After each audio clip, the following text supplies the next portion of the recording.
Les ondes de Limo. Osez la curiosité pour votre bien. Anne-Sandrine Di Girolamo.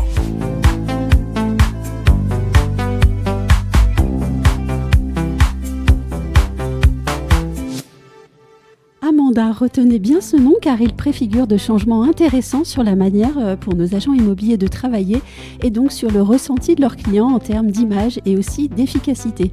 En ce mardi 24 juin, le fichier Amepi annonce son changement de nom.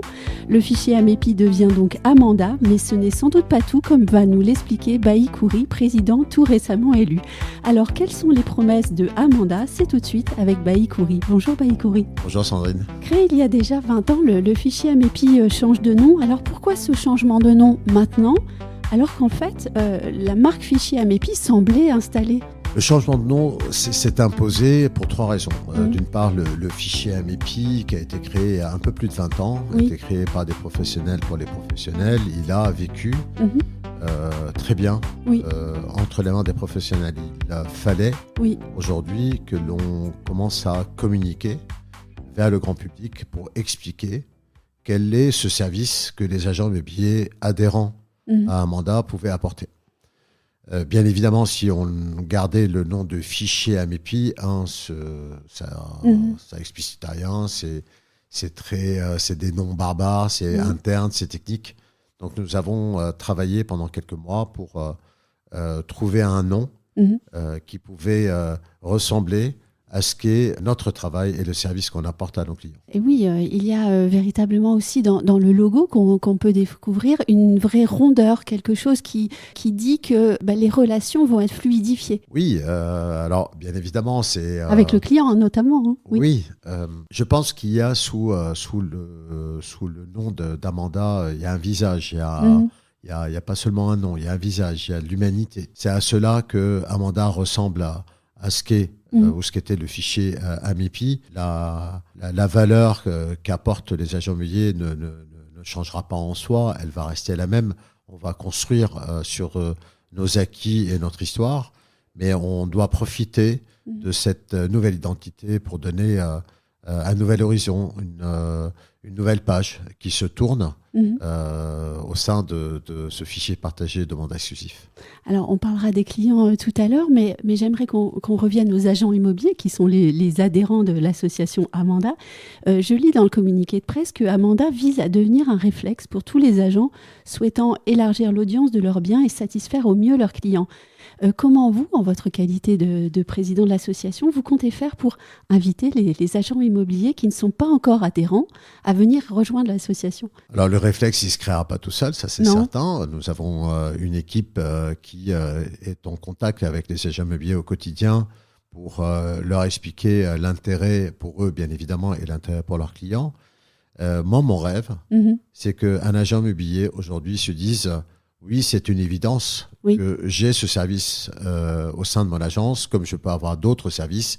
Ça doit devenir une évidence que d'avoir ce service Amanda pour leurs clients. Voilà, ce réflexe, il va se créer parce qu'on va l'évangéliser, parce qu'on va échanger ensemble et de sortir des sentiers battus, de dire oui, ça c'est mon affaire, ou il y a quelques temps de cela, je ne m'entendais pas avec tel ou tel agent immobilier. Il faut maintenant dépasser cette idée qui aurait pu effectivement en gêner plus d'un. Mais il faut accepter aujourd'hui de passer ces paradigmes et aller plus loin. Est-ce que justement le fait qu'on sorte d'une crise a fait que tout change aussi ? Est-ce qu'en 2025, il est vraiment devenu impossible de travailler seul dans son coin ? Ça l'était déjà avant la crise. Alors c'est sûr qu'une crise, ça permet de se remettre en question. Pour nous, ça devenait une évidence de réfléchir. Il y avait plusieurs pistes pour imposer ce service à l'ensemble des clients. On sait le faire à travers nos agents immobiliers, nos agences immobilières. Et c'est vrai qu'aujourd'hui, quand on parle avec des adhérents qui étaient précédemment au fichier Amepi, eh bien, commencent à revenir parce qu'ils voient que la manière dont les choses ont évolué, la manière dont le marché a évolué, dans la collaboration entre agents immobiliers s'impose naturellement. Voilà, on se pose de moins en moins de questions de travailler entre agents immobiliers pour satisfaire un client qui, lui, attend qu'on lui vende son bien ou qu'on lui trouve son futur logement. Ça fait d'ailleurs partie des questions courantes des clients. Hein. C'est avec qui travaillez-vous par ailleurs pour que mon bien se vende ? Exactement. Oui. C'est une question. Est-ce que Oui, vous oui. êtes nombreux? Est-ce que vous êtes plusieurs? Est-ce Oui. que vous avez combien de collaborateurs? Et il est certain que aujourd'hui, c'est pas de dire à un client on est 3 ou 4 ou 5 agences. C'est de dire on est 5, 10, 20, 30, 50, 100, 200 collaborateurs pour vous aider à résoudre votre question immobilière pour laquelle vous êtes présenté, vous êtes venu nous voir. En parlant de chiffres, justement, on peut peut-être dire combien d'utilisateurs a aujourd'hui de Aujourd'hui, il y Amanda? a 15 500 utilisateurs au sein d'Amanda, ce qui permet déjà dans un premier temps de rayonner dans certaines régions de manière très large. Si je prends la région de Toulouse, l'Alpha de Toulouse, qui est l'association locale, il y a plus de 200 agences, donc imagine le nombre de collaborateurs qui peuvent être à la disposition d'un seul client tout en ayant un seul interlocuteur. C'est ça qui est la force une force de frappe, une force de service que peuvent détenir certaines associations locales et qu'on doit travailler pour la propager, pour dupliquer ce type d'association. Vous venez de prononcer un mot magique, c'était le mot alpha, puisque le fichier MEPI était structuré beaucoup en fonction des alphas, donc c'était les antennes régionales du fichier. Est-ce que cette organisation va perdurer? Est-ce qu'elle pourrait évoluer? Elle doit évoluer parce que les alphas aujourd'hui sont affiliées à une organisation nationale, donc elles ont déjà évolué parce qu'elles étaient très indépendantes il y a quelques années. Elles vont évoluer de par leur nombre et leur organisation. Ce que recherche avant tout un professionnel de l'immobilier adhérent à une alpha, c'est deux choses: d'avoir des règles et qu'on fasse respecter ces règles. Les règles émanent du national et elles sont organisées localement. Et ensuite, le national doit accompagner les alphas quand il y a des dérives ou des mésententes à travers un service des bonnes pratiques pour faire respecter les règles. À partir du moment où on ne fait pas respecter les règles, eh bien, ces alphas ne fonctionnent pas. Donc l'évolution, elle va passer par celle-ci. C'est de faire respecter nos règles. Tous ensemble, c'est ce que nous demandent nos adhérents et nos partenaires.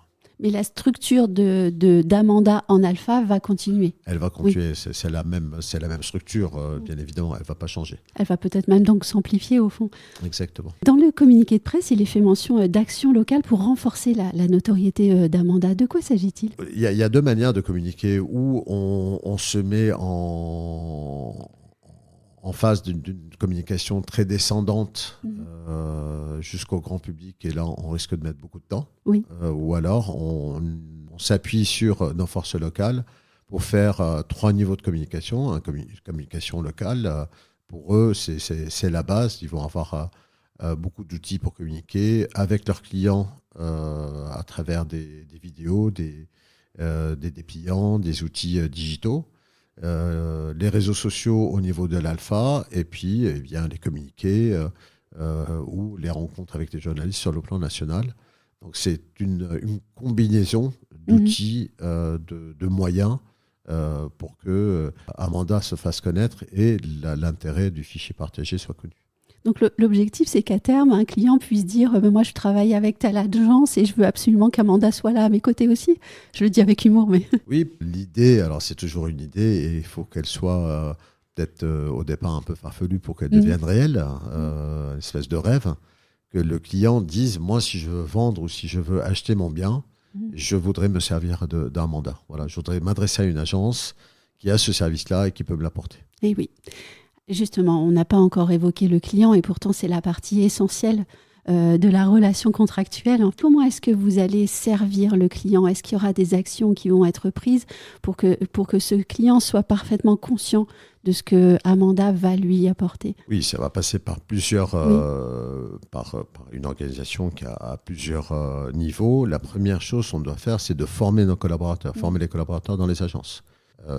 Pour anticiper et répondre aux clients quand il s'agit de lui proposer ce service-là. Donc, il faut que les collaborateurs soient formés. Ils ont un outil digital qui est une application, les aider à l'utiliser et à la mettre à disposition de leurs clients. Et puis, au sein de leurs activités, que ça soit pour estimer un bien ou proposer leur service pour mettre en commercialisation un bien, s'imposera évidemment un certain nombre d'outils qui accompagnent, qui expliquent de manière factuelle les éléments que le conseiller pourra apporter à son client. Donc ça, c'est le premier niveau, former, donner des moyens, donner les outils. Et puis ensuite, créer, pour moi, une culture interne dans l'agence, une culture interne au sein de l'équipe.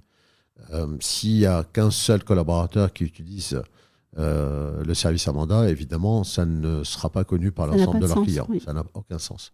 Donc, il faut que ça devienne une culture. Donc, il faut du temps pour créer une culture au sein de l'agence. Alors, c'est plus facile aujourd'hui pour les agences qui sont déjà adhérentes, puisque ils l'ont déjà installé. Donc, il faut que l'on continue à accentuer ce travail. Et ce travail, nous devons le mener avec les nouveaux adhérents qui vont arriver au sein des associations. Est-ce que le client pourra, de façon factuelle, voir une différence entre un bien mis en vente par une agence qui n'a pas Amanda et un bien mis en vente par une agence qui utilise Amanda ? Oui, parce que certains de nos adhérents ont même anticipé en disant qu'on pourrait tout simplement afficher sur le bien qui est proposé le label, si je veux employer le terme d'Amanda, ou tout simplement dire qu'il est dans un fichier partagé, que l'acheteur, s'il vient en agence, qu'il soit en regardant la vitrine ou en allant sur un site internet, de voir, ou sur un portail, de voir que ce bien, il fait partie de biens partagés entre les agences localement. Dernière question, peut-être un peu plus personnelle, mais jusqu'où le président d'Amanda souhaite emmener ce projet ? Là, vous allez toucher le domaine du rêve. Oui, oui, c'est pour ça, c'est la dernière question, toujours. Moi, mon rêve, ça fait maintenant 40 ans que je fais de l'immobilier et je me dis que j'ai cette chance de pouvoir accompagner cette idée qui est née il y a plus de 20 ans par la force de 2 agents immobiliers accompagnés de syndicats de la profession. Bien moi je suis l'héritier de tout ce travail et en tant qu'héritier je voudrais le rendre plus fort, plus haut, plus important vis-à-vis de la profession et surtout plus sereinement pour que ce service s'installe naturellement au sein de nos agences, que ça devienne quelque chose de presque d'anodin, de normal, qu'on puisse mettre au centre de nos préoccupations le client, qui passe largement et bien évidemment au-delà de nos préoccupations personnelles. Beaucoup de force et de sérénité en même temps. Exactement. Merci beaucoup Baïkouri de m'avoir accordé cet échange en ce jour de sortie, si je ne me trompe pas, du premier communiqué de votre mandat de président en fait. Exactement. Et bienvenue à Amanda. Il me reste à vous remercier, vous qui nous écoutez, de votre fidélité. J'espère que ce podcast vous aura été utile et je vous dis à très vite pour un nouvel épisode. Retrouvez les Ondes de Limo sur ondedelimo.com, les réseaux sociaux et la newsletter.